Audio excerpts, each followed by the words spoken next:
수 없도다. 내가 믿고 또 의지함은 내 모든 형편하시는 주님 늘 도와주실 것을 나는 확실히 아네. 왜 내게 구세미는 또 복음 주셔서 내 맘이 항상 편한지 난 알 수 없도다. 내가 믿고 또 의지함은 내 모든 형편 아시는 주님 늘 돌보아 주실 것을 나는 확실히 아네. 왜 내게 성령 주셔서 내 마음을 감동해 주 예수 믿게 하는지 난 알 수 없도다. 내가 믿고 또 의지함은 내 모든 형편 잘하는 주님 늘 돌보아 주실 것을 나는 확실히 아네.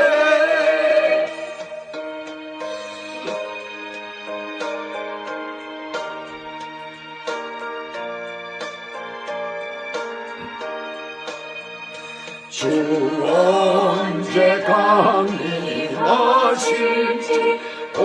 밤에 홍낮에 또 주님 만날 그것도 난 알 수 없도다. 내가 믿고 또 의지함은 내 모든 형편 하시는 주님 늘 돌보아 주실 것을 나는 확실히 아네.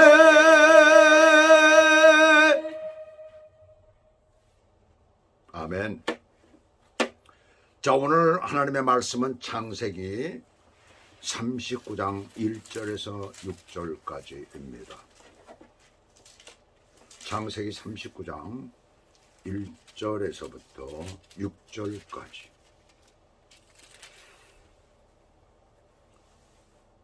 요셉이 이끌려 애굽에 내려가매 바로의 신하 친위대장 애굽 사람 보디발이 그를 그리로 데려간 이스마엘 사람의 손에서 요셉을 살리라. 여호와께서 요셉과 함께 하심으로 그가 형통한 자가 되어 그의 주인 애굽 사람의 집에 있으니 그의 주인이 여호와께서 그와 함께 하심을 보며 또 여호와께서 그의 범사에 형통하게 하심을 보았더라. 요셉이 그의 주인에게 은혜를 입어 섬김에 그가 요셉을 가정 총무로 삼고 자기의 소유를 다 그의 손에 위탁하니 그가 요셉에게 자기의 집과 그의 모든 소유물을 주관하게 한 때부터 여호와께서 요셉을 위하여 그 애굽 사람의 집에 복을 내리심으로 여호와의 복이 그의 집과 밭에 있는 모든 소유에 미친지라. 주인이 그의 소유를 다 요셉의 손에 위탁하고 자기가 먹는 음식 외에는 간섭하지 아니하였더라. 요셉은 용모가 빼어나고 아름다웠더라. 오늘 하나님의 말씀 제목은 하나님이 함께 하시면 어떤 일이 벌어질까? 여러분들은 어떤 일이 벌어진다고 생각하십니까? 지난 9월 23일과 24일에 유엔 총회가 뉴욕에서 열렸죠. 유엔 본부는 뉴욕에 있기 때문에 그렇습니다. 총회가 끝나고 각국의 정상들이 자기 숙소로 들어가는 과정에서 수행원들과 함께 둘러싸여서 한국의 대통령이 사거리 신호등에 앞에 서서 신호가 바꿔지기를 기다리는 그 모습이 포착이 되었어요. 거기서 약 20분 이상 기다렸다고 신문은 그렇게 얘기를 합니다. 그 찍힌 모습을 두고 말들이 많더라고요. 그런데 그날 그렇게 신호등 앞에서 기다린 다른 나라 대통령들도 있었어요. 프랑스의 마크롱 대통령, 그 다음에 튀르키예의 누구죠? 에르도안. 그래 두 팀도 거기에서 신호를 기다리고 있었습니다. 왜 거기서 기다릴 수밖에 없었는가? 그래서 미국의 대통령의 차가 그것을 지나가기 때문에 교통을 통제하느라고 그랬다는 겁니다. 그래서 그 교통경찰에게 한국의 경호원이 지나가게 해달라고 얘기하는 모습이 이렇게 보이더라고요. 프랑스 대통령도 직접 전화까지 걸어가면서 그랬다고 합니다. 그것이 통하지 않았다는 것이죠. 그런데 재미있는 것은 세 나라 대통령 모두가 사회주의, 공산주의를 따르는 그런 대통령들이었어요. 그들로 인해 가선 그 나라들은 지금 경제가 엉망이 되고 있습니다. 프랑스도 지금 엉망이 되고 있고 디폴트 현상까지 가고 있다고 하죠. 그리고 지금 에르도안도 튀르키예도 아주 경제가 엉망이잖아요. 나라들은 커요 전부 다가. 그런데 그렇습니다. 지금 한국도 마찬가지로 경제가 지금 바닥을 내려가기 시작하고 있어요. 자기네 나라에서는 무소불위의 권세와 독재를 하고 있는 자들이지만은 미국이라는 세계 초강대국에서는 교통신호를 기다려야만 하는 일개 시민들과 똑같은 입장이 되어져 있는 거예요. 유엔 본부 건물에서 걸어서 약 15분 거리에 각국의 대사관들과 영사관, 그 다음에 호텔들이 있습니다. 사람들이 워낙 많이 다니는 그런 지역이기 때문에 차를 타고 가기가 참 애매한 지역이에요. 결국 걸어가야 편한 거리인데 교통경찰이 편리를 봐주면 되는데 그렇게 하지를 않은 거예요. 미국에서는 최후 말단에서 일하는 사람이 가장 권력이 셉니다. 그런 나라예요. 한국엔 그렇습니까?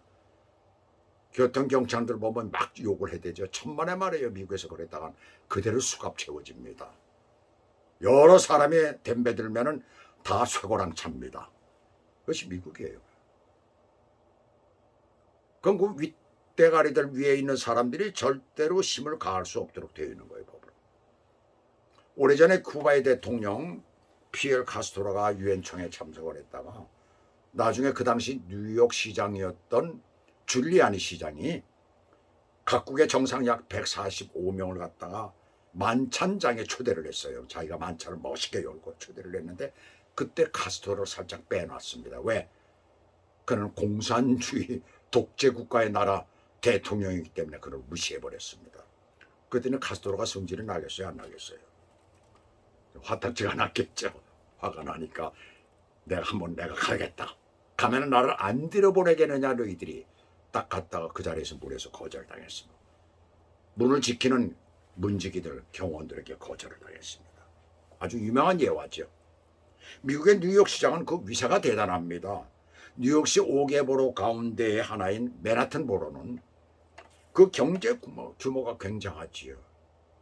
한국의 1년의 GDP가 지금 얼마입니까? 1.7조 달러라고 해요. 그런데 맨하탄 하나의 GDP가 2.2조 달러입니다. 한국보다 훨씬 많죠. 거기에다가 세계 5, 6위권에 들어간다는 거예요. 캘리포니아 같은 데는 브라질의 2점 얼마인가 뭐 하는 그 GDP에 그거보다 훨씬 더 많아요. 또 캘리포니아 주 전체는 그렇습니다. 그러니 미국의 한 주의 이 GDP가 웬만한 나라의 GDP보다 높다라는 것을 여기서 얘기를 하고 있는 거예요. 요셉이 종으로 팔려갔을 때 애굽은 오늘날의 미국과 다를 바 없는 그런 강대국이었어요. 그것을 형들에 의해서 팔려갔다는 17세였고 그가 국무총리가 총리가 되었을 때는 국무총리라고는 안 했죠. 총리 되었을 때는 30세였어요. 그러면 요셉은 13년 동안 무엇을 하고 지냈을까요? 종이었어요. 노예였습니다. 마지막 한 2년간은 감옥살이도 했어요. 17세의 나이면 세상 물정 모르는 나이죠. 그런 나이에 더군다나 아버지로부터 특별히 사랑을 받던 소년, 그 심정은 어땠을까요? 더군다나 바로 애굽의 최고 통치자 왕이죠. 시위대장의 집에 팔려갔을 때에 얼마나 두려운 마음이 들었을까요? 그러나 그 어려운 환경과 형편에서도 꿋꿋이 그것을 견디는 것을 보면은 그의 마음속에 하나님을 믿는 신앙이 있었다라는 것을 우리는 간접적으로 알 수가 있어요.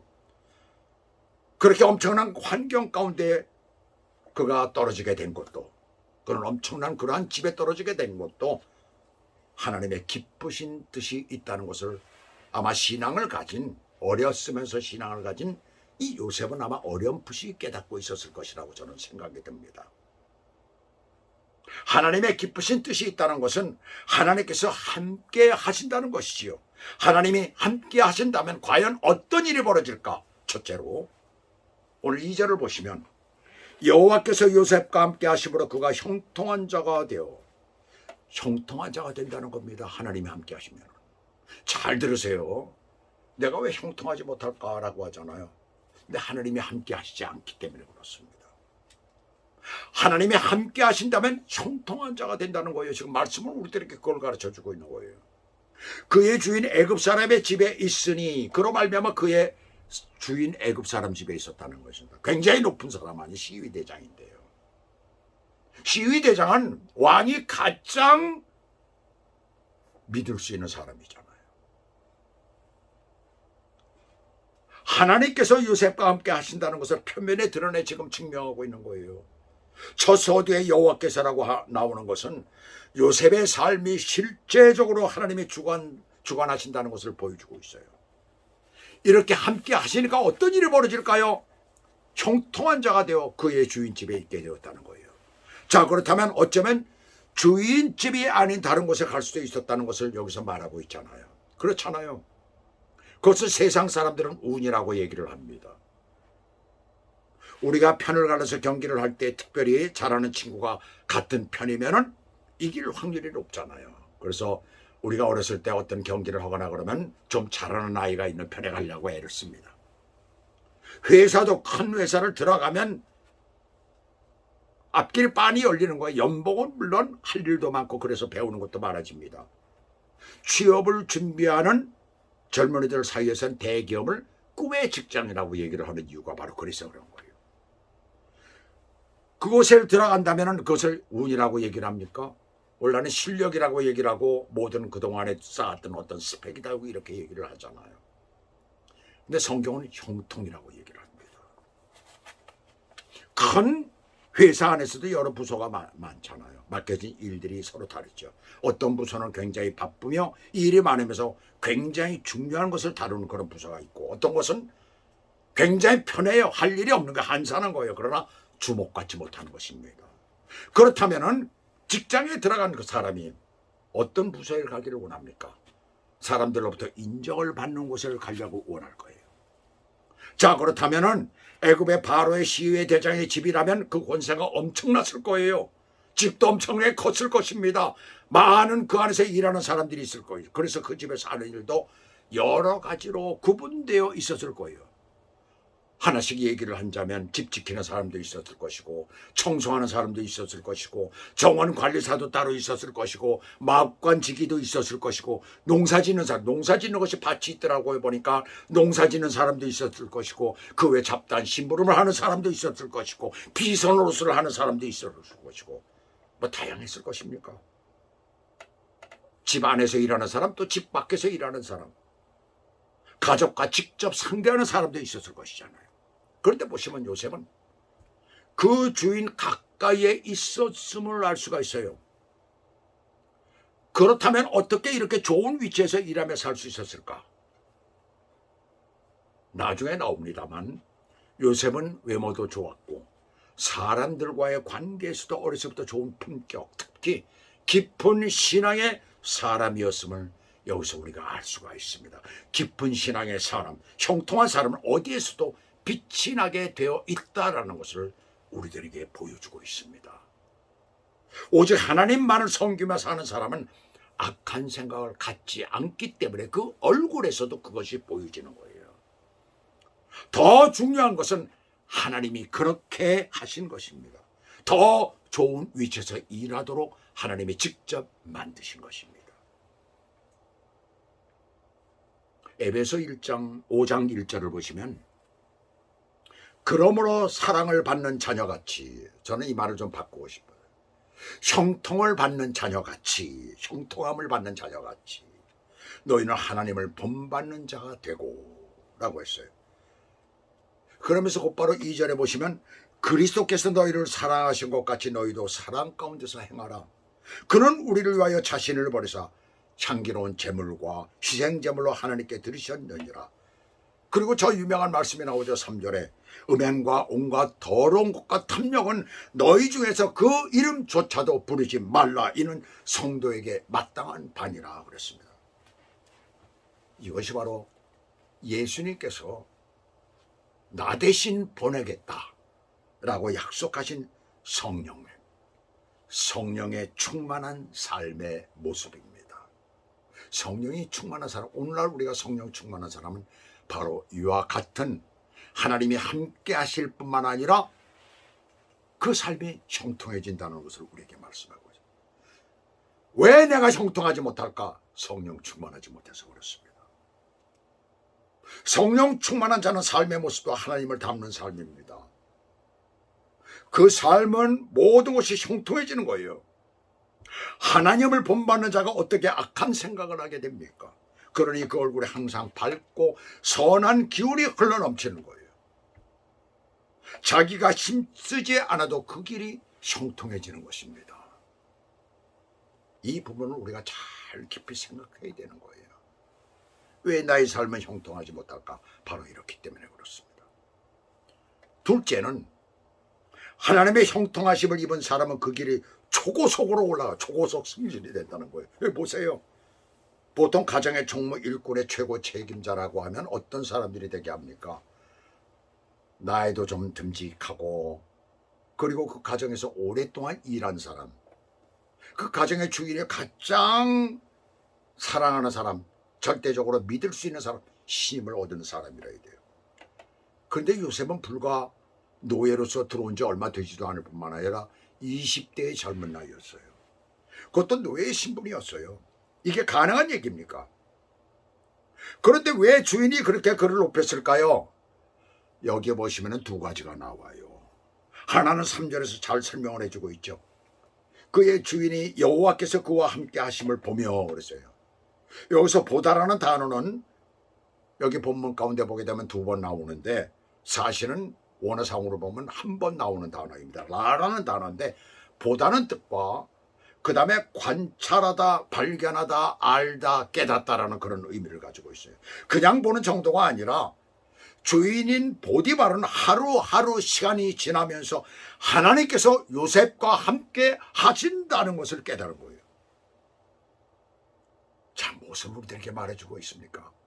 바로 예수 믿는 하나님의 백성들도 믿지 않는 사람들이 볼 때 하나님이 함께 하신다는 것을 느낄 수 있는 정도가 돼야 된다는 것을 말하고 있는 거예요. 저 사람 내가 보니까 정말 하나님이 함께 하시는 자로구나 라고 생각할 수 있어야 되는 거예요. 여기서 형통케 하라는 뜻을 가진 미치리아우라는 말은 2절에서 나오죠. 요셉이 형통케 하는 자가 될 수 있었던 것은 하나님께서 형통케 하셨음을 여기서 말씀하고 있는 거예요. 이렇게 형통케 하심을 받을 때 우리는 어떤 세상에서든지 빛과 소금의 역할을 감당할 수가 있는 것입니다. 마태복음 5장 13절에서부터 16절까지 해서 빛과 소금이라는 내용의 말씀이 쭉 예화를 통해서 나오잖아요. 근데 그 내용을 보면은 세상을 정화시키는 그런 사명이에요. 그리스도인은 매 순간 누구나가 형통케 하심을 충만하게 받아 하나님의 도우심으로 세상을 정화시키는 그런 사명을 누구든지 갖고 있는 것입니다. 바로 그런 사람들이에요. 우리가. 거기 대표적인 사람이 누구입니까? 이번에 사망한, 악한 사람에 의해서 총격을 당해서 사망한 찰리 커크가 바로 그런 사람입니다. 세상을 정화시키기 위해서 각 대학마다 다니면서 그들과 톡쇼를 한 거죠. 서로 토론을 했죠. 토론을 하면서 그들을 가르치고 그들을 하나님 앞으로 인도했던 거예요. 자, 이렇게 되니까 끝으로 4절 마지막 부분 보시면 자기의 소유를 다 그의 손에 위탁하니, 자기가 누구예요? 주인을 얘기하고 있죠. 누구에게? 요셉에게. 그의 손에 다 위탁하니 어떻게 되었나요? 20대 중반 정도의 나이였을 텐데요. 잘 해나갈 수 있었을까요? 5절은 우리에게 그것을 보여줍니다. 같이 한번 읽어볼까요? 5절 한번 봅시다. 그가 요셉에게 자기의 집과 그의 모든 소유물을 주관하게 한 때부터 여호와께서 요셉을 위하여 그 애굽 사람의 집에 복을 내리심으로 여호와의 복이 그의 집과 밭에 있는 모든 소유에 미친지라 했어요. 여기서 중요한 구절이 무엇입니까? 요셉을 위하여 보디발의 집의 모든 것들에 복을 내렸다는 거예요. 집안에 어떤 문제나 일들이나 심지어는 농작물에 이르기까지 복을 내렸다는 것입니다. 모든 소유에 미친지라, 그 집안에 있는 모든 것들, 그것은 주인의 소유이죠. 그 모든 것이 잘 된다는 거예요. 바로 복의 통로가 되는, 누가? 하나님이 함께 하시는 자, 형통함을 받은 자가 복의 통로라는 거예요. 그를 잘 봐주는 사람들마다 잘 된다는 얘기입니다. 그의 곁에서 그를 돕는 사람마다 잘 되더라는 얘기예요. 그를 신뢰하여서 맡기는 그 사람도 바로 형통케 되더라는 얘기입니다. 한 사람에게 하나님이 함께 하심으로 형통케 되는 자가 되어 그 주변에 복을 받는 역사가 이루어진 거예요. 그렇게 되니까 마지막 6절에서 주인이 그 소유를 다 요셉의 손에 위임하고 자신은 먹는 음식 외에는 전혀 관여하지 않았다는, 간섭하지 않았다는 거예요. 위탁이라는 말이 4절에서도 나오는데 또 나온 것은 그동안 경험을 통해 더 확실하게 깨닫게 된 것을 여기서 말하고 있는 것입니다. 보면 볼수록 진국이다라는 얘기입니다. 보면 볼수록 하나님의 사람이다라는 얘기입니다. 보면 볼수록 하나님이 함께 하시더라는 것입니다. 보면 볼수록 그의 삶이 형통하다라는 얘기입니다. 할렐루야. 이거 너무나 이거 멋있잖아요. 바로 이렇게 되라는 얘기입니다. 거칠 것이 없다는 얘기예요. 세상에 안 될 것이 없다는 거예요. 보디발의 절대적인 힘을 받은 것을 말하고 있잖아요. 우리가 에베소 6장 5절부터 보시면 종들이 육체의 상전에 대해서 어떻게 해야 되는가를 신약 성경에서는 이렇게 말씀하고 있습니다. 지금은 종이 없는 세상이지만 직장에서의 상사도 있고 집안의 어르신들도 있고 어디나 나보다 연세가 많은 분들이 있지요. 그들에게 성실한 마음으로 하라. 자, 우리가 지금 나가고 있는 전화 집사람이 나가고 있는 데이케어가 있는데 거기에 어르신들이 있습니다. 근데 한 장애인 부부가 나와요. 그 장애인 부부 그 남편이 지붕에서 떨어져 가지고 완전히 뇌를 다쳐버리고 말았습니다. 근데 사람들이 그 사람을 보고 막 반말을 하고 막 그냥 함부로 말을 해요. 근데 부인까지도 그래요. 근데 집사람이 그걸 보고 언젠가 좀 뭐라고 그랬어요. 그러지 말라고. 왜? 남편인데요. 그 사람이 머리를 다쳐서 지금 어린아이의 지능분이 안 된다고 해서 함부로 얘기를 하느냐. 집사람이 그렇게 말을 했습니다. 저도 그렇습니다. 그 사람에게 꼭 전대를 합니다. 왜요? 하나의 인격체잖아요. 장애인이지만 존중을 해줘야지요. 성실한 마음으로 하라는 것입니다. 육체의 상전에게 순종하기를 그리스도께 하듯 하라. 눈가림만 하여 사람을 기쁘게 하는 자처럼 하지 말고 거짓 사기치지 말라는 거야. 한마디로 그리스도의 종들처럼 마음으로 하나님의 뜻을 행하고 7절에서는 기쁜 마음으로 섬기기를 주께 하듯 하고 사람들에게 하듯 하지 말라는 거예요. 그런데 말이에요. 여기서 요셉은 아직 성경이 이 세상에 나오기 전인데 이미 하나님께서 함께 하시는 자가 되어가지고 다른 사람들에게 그렇게 행하고 있는 모습을 우리가 이 말씀 가운데서 보고 있잖아요. 그래서 자신이 있는 곳이 형통케 되는 역사가 이루어지는 거예요. 하나님뿐만이 아니라 하나님을 온전히 섬기는, 하나님을 경외하는 것뿐만 아니라 다른 사람을, 위에 사람이라면 그에게 순종하고 잘 따르는 모습을 여기서 우리가 보게 됩니다. 그러니까 형통케 되는 역사가 이루어지더라. 그 비밀이 무엇이었을까요? 오늘 본문의 마지막은 요셉은 용모가 빼어나고 아름다웠더라입니다. 그것은 이제 본격적으로 시작되는 그의 삶을 예고하고 있어요. 여기에서부터 우리가 그 비밀을 찾도록 하겠습니다. 오늘은 하나님이 함께 하시니까 형통케 된 거예요. 언제나 하나님이 함께 하실 때에, 오늘 첫 번째 비밀은 하나님이 함께 하실 때입니다. 하나님이 함께 하실 때 우리의 삶의 모든 부분들이 형통케 되는 놀라운 역사가 이루어질 줄로 믿습니다. 그렇게 하나님이 함께 하시는 삶을 사시길 주 예수 그리스도의 이름으로 축복합니다. 기도하시겠습니다. 하나님 아버지, 오늘 하나님의 말씀을 통하여 우리가 주님 앞에 분명히 깨닫습니다. 하나님이 함께 하신다면 세상에 우리가 형통하지 못할 것이 없다라는 것을 다시 한번 깨닫게 됩니다. 우리가 하나님이 함께 하시지 못하니까 우리의 삶에 어려움이 생기고 문제가 생기고 잘 안 되는 그런 것을 발견하게 됩니다. 즉 오늘날로 우리가 말하면 성령 충만하지 못하기 때문에 하나님의 뜻대로 모든 것이 되지는 않습니다. 내가 원하고 내가 바라고 내가 가기를 소원하며 하나님 앞에 기도한 것들이 바로 이루어지지 않는 것이 내가 성령 충만하지 못하기 때문입니다. 그것을 분명히 깨닫고 주님 앞에 날마다 기도하며 주님만을 바라보며 살아나가는 믿음의 사람들이 될 수 있도록 은혜를 베풀어 주시옵소서. 예수 그리스도의 이름으로 감사하며 기도 올리옵나이다. 아멘.